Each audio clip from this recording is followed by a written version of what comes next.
Hi hello guys, ಈಗ ಕೋಳಿ ಉಪ್ಪಿಟ್ಟು ಹೇಗೆ ಮಾಡೋದು ಅನ್ನೋದನ್ನು ಮಾಡ್ತಾ ಇದ್ದೀನಿ. ಅದು ಹೇಗೆ ಮಾಡೋದು ಅನ್ನೋದನ್ನು ತೋರಿಸ್ಕೊಡ್ತೀನಿ ಬನ್ನಿ.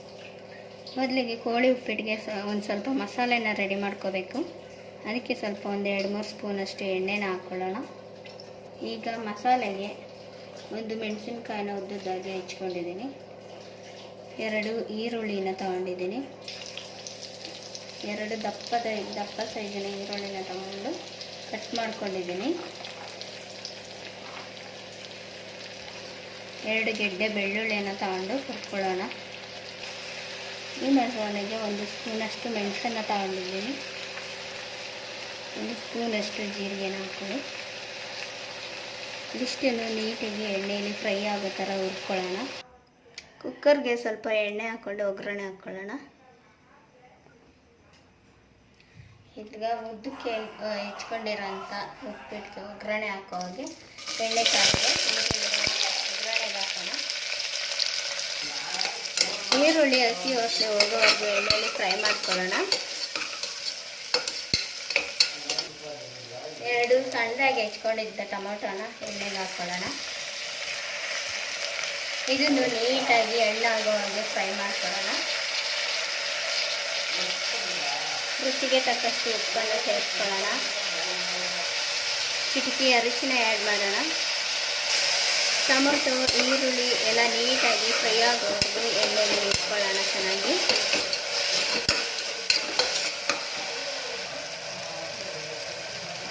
ಈಗಿದು ಸ್ವಲ್ಪ ಹಸಿ ವಾಸನೆ ಹೋಗೋವರೆಗೂ ಫ್ರೈ ಆಗಿದೆ. ಈಗ ಇದಕ್ಕೆ ಚಿಕನ್ನ ಆ್ಯಡ್ ಮಾಡೋಣ. ನೀಟಾಗಿ ತೊಳೆದು ವಾಶ್ ಮಾಡಿಟ್ಕೊಂಡಂಥ ಚಿಕನ್ನ ಈಗ ನಾನು ಆ್ಯಡ್ ಮಾಡ್ಕೊತಾ ಇದ್ದೀನಿ. ಚಿಕನ್ನು ಒಂದು 5 ನಿಮಿಷ ಎಣ್ಣೆಯಲ್ಲಿ ಫ್ರೈ ಆಗೋವರೆಗೂ ಮಸಾಲೆನ ರುಬ್ಕೊಂಡು ಬರೋಣ ಬನ್ನಿ. ಈಗ ಒಂದು ಮಿಕ್ಸಿ ಜಾರ್ಗೆ 1 ಸ್ಪೂನ್ ಧನಿಯಾ ಪೌಡ್ರು, 2 ಸ್ಪೂನ್ ಅಚ್ಚ ಖಾರದ ಪುಡಿ, 2 ಹುರ್ಗಡ್ಲೆ, 1 1/4 ಸ್ಪೂನಷ್ಟು ಗಸಗಸೆನ ಆ್ಯಡ್ ಮಾಡ್ಕೊಳ್ಳಿ. ಈಗ ಇದಕ್ಕೆ ಎಣ್ಣೆಯಲ್ಲಿ ಹುರ್ಕೊಂಡಂಥ ಮಸಾಲೆನ ಆ್ಯಡ್ ಮಾಡ್ಕೊಳ್ಳೋಣ. ಸೊಪ್ಪನ್ನು ಆ್ಯಡ್ ಮಾಡ್ಕೊತಾ ಇದ್ದೀನಿ. ಈಗ ಇದನ್ನು ನೈಸಾಗಿ ನೀಟಾಗಿ ರುಬ್ಕೊಂಡು ಬರೋಣ ಬನ್ನಿ.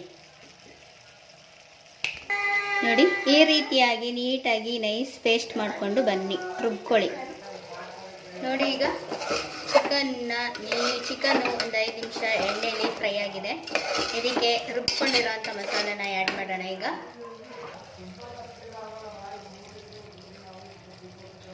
ನಾನು 1.5 ಲೋಟ ಬನ್ಸಿ ರವೆ ತಗೋತಾ ಇದ್ದೀನಿ ಕೋಳಿ ಉಪ್ಪಿಟ್ಟಿಗೆ. ನಮ್ಮ ಕಡೆ ಕೋಳಿ ಸಜ್ಜಿಗೆ ಅಂತಾರೆ, ನಿಮ್ಗೆ ಅರ್ಥ ಆಗಲಿ ಅಂತ ಕೋಳಿ ಉಪ್ಪಿಟ್ಟು ಅಂತ ಹೇಳ್ತಾ ಇದ್ದೀನಿ. ಅದಕ್ಕೆ 1.5 ಲೋಟ ಬನ್ಸಿ ರವೆ ತಗೊಂಡಿದ್ದೀನಿ. ಅದಕ್ಕೆ 3 ಲೋಟ ಅಳತೆ ಪ್ರಮಾಣದಲ್ಲಿ ನೀರನ್ನ ಹಾಕೋತಾ ಇದ್ದೀನಿ.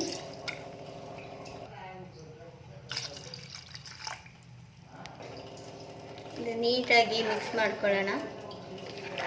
ನೀಟಾಗಿ ಮಿಕ್ಸ್ ಮಾಡಿಕೊಂಡು ಚಿಕನ್ ಜೊತೆ 1 ವಿಜಿಲ್ ಕೂಗಿಸ್ಕೊಳ್ಳೋಣ. ಈಗ ಒಂದು ಬಾಣಲೆಗೆ 3 ಸ್ಪೂನಷ್ಟು ಎಣ್ಣೆ ಹಾಕಿ ಬನ್ಸಿ ರವೆನ ತಗೊಂಡಿದ್ದೀನಿ. ಎಣ್ಣೆಯಲ್ಲಿ ಹಾಕಿ ರವೆನ ನೀಟಾಗಿ ಘಮ ಬರೋವರೆಗೂ ಹುರ್ಕೊಳ್ಳೋಣ. ರವೆನ ಎಣ್ಣೆಯಲ್ಲಿ ಉರಿತಾ ಘಮ ಘಮ ರವೆಯನ್ನು ಚೆನ್ನಾಗಿ ಹುರ್ಕೋಬೇಕು. ನೋಡಿ, ಈಗ ರವೆ ಘಮ ಬರೋವರೆಗೂ ಹುರ್ಕೊಂಡಿದ್ದೀನಿ. ಇಷ್ಟು ಹುರ್ಕೊಂಡ್ರೆ ಸಾಕು. ಕುಕ್ಕರಲ್ಲಿ 1 ವಿಜಿಲ್ ಕೂಗಿಸ್ಕೊಂಡಿದ್ದೀನಿ. ಈಗ ಸಾಂಬಾರು ಕುದಿ ಬಂದಮೇಲೆ ರವೆನ ಹಾಕಿ ಮಿಕ್ಸ್ ಮಾಡ್ಕೊಳ್ಳೋಣ. ನೋಡಿ, ಈಗ ಸಾಂಬಾರು ಕುದೀತಾ ಇದೆ. ಇದಕ್ಕೆ ರವೆ ಮಿಕ್ಸ್ ಮಾಡ್ಕೊಳ್ಳೋಣ. ರವೆ ಮಿಕ್ಸ್ ಮಾಡೋಕ್ಕೂ ಮುಂಚೆ ಸ್ವಲ್ಪ ಸಾಂಬಾರನ್ನ ಟೇಸ್ಟ್ ನೋಡಿಬಿಟ್ಟು ಉಪ್ಪು ಖಾರ ಎಲ್ಲ ಕರೆಕ್ಟಾಗಿದೆಯಾ ಅಂತ ಚೆಕ್ ಮಾಡ್ಕೊಳ್ಳಿ. ನೋಡಿ, ಈಗ ಇದಕ್ಕೆ ರವೆನ ಆ್ಯಡ್ ಮಾಡ್ಕೊತಾ ಇದ್ದೀನಿ.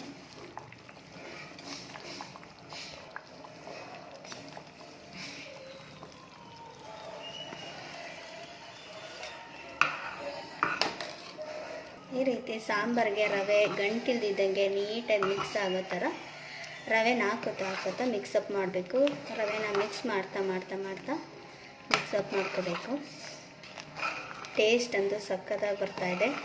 ಮನೇಲಿ ಒಂದು ಸರ್ತಿ ಟ್ರೈ ಮಾಡಿ ನೋಡಿ, ಸಖತ್ತಾಗಿರುತ್ತೆ. ಟೇಸ್ಟ್ ಹೇಗಿತ್ತು ಅನ್ನೋದನ್ನು ಕಾಮೆಂಟ್ ಮಾಡಿ. ನನ್ನ ಚಾನಲ್ನ ಸಬ್ಸ್ಕ್ರೈಬ್ ಮಾಡ್ಕೊಳ್ಳೋದನ್ನಂತೂ ಮರೆಯೋಕ್ಕೆ ಹೋಗಬೇಡಿ. Thanks for watching. ಈ ರೀತಿಯಾಗಿ ಕುಕ್ಕರ್ ಲಿಡ್ನ ಕ್ಲೋಸ್ ಮಾಡಿ ರವೆ ಅಳ್ಳವರೆಗೂ ಒಂದು 5 ನಿಮಿಷ ಬಿಟ್ಬಿಡಿ. Thanks for watching. ಇದೇ ಥರ ನಾನು ಮಾಡೋವಂಥ ಪ್ರತಿಯೊಂದು ಅಡುಗೆನೂ ಟ್ರೈ ಮಾಡ್ತಾಯಿರಿ. ಟೇಸ್ಟ್ ಹೇಗಿತ್ತು ಅನ್ನೋದನ್ನು ಕಾಮೆಂಟ್ ಮಾಡ್ತಾ ಸಂತೋಷವಾಗಿ ಖುಷಿಯಾಗಿ ಎಲ್ಲರೂ ಚೆನ್ನಾಗಿರಿ. ನನ್ನ ಚಾನಲ್ನ ಸಬ್ಸ್ಕ್ರೈಬ್ ಮಾಡ್ಕೊಳ್ಳೋದನ್ನಂತೂ ಮರೆಯೋಕ್ಕೆ ಹೋಗಬೇಡಿ. Thanks for watching. ಎಷ್ಟು ಚೆನ್ನಾಗಿ ರವೆ ಎಲ್ಲ ಅಳ್ಕೊಂಡು ಎಷ್ಟು ಟೇಸ್ಟಿಯಾಗಿ ಎಷ್ಟು ಘಮ ಅಂತ ಪರಿಮಳ ಬರ್ತಾ ಇದೆ ಗೊತ್ತಾ. ನೀವು ಮನೇಲಿ ಟ್ರೈ ಮಾಡಿ ನೋಡಿ. ಮನೇಲಿ ಟೇಸ್ಟ್ ಹೇಗಿತ್ತು ಅನ್ನೋದನ್ನು ಕಾಮೆಂಟ್ ಮಾಡಿ, ಫ್ರೆಂಡ್ಸ್ ಜೊತೆ ಶೇರ್ ಮಾಡಿ, ಸಬ್ಸ್ಕ್ರೈಬ್ ಮಾಡಿ. ನಮ್ಮಂಥ ಹಳ್ಳಿ ಪ್ರತಿಭೆಗಳನ್ನು ಬೆಳೆಸಬೇಕು ಅನ್ನೋದೇ ನನ್ನ ಸವಿನಯ ಮನವಿ ನಿಮ್ಮ ಹತ್ರ. Thanks for watching.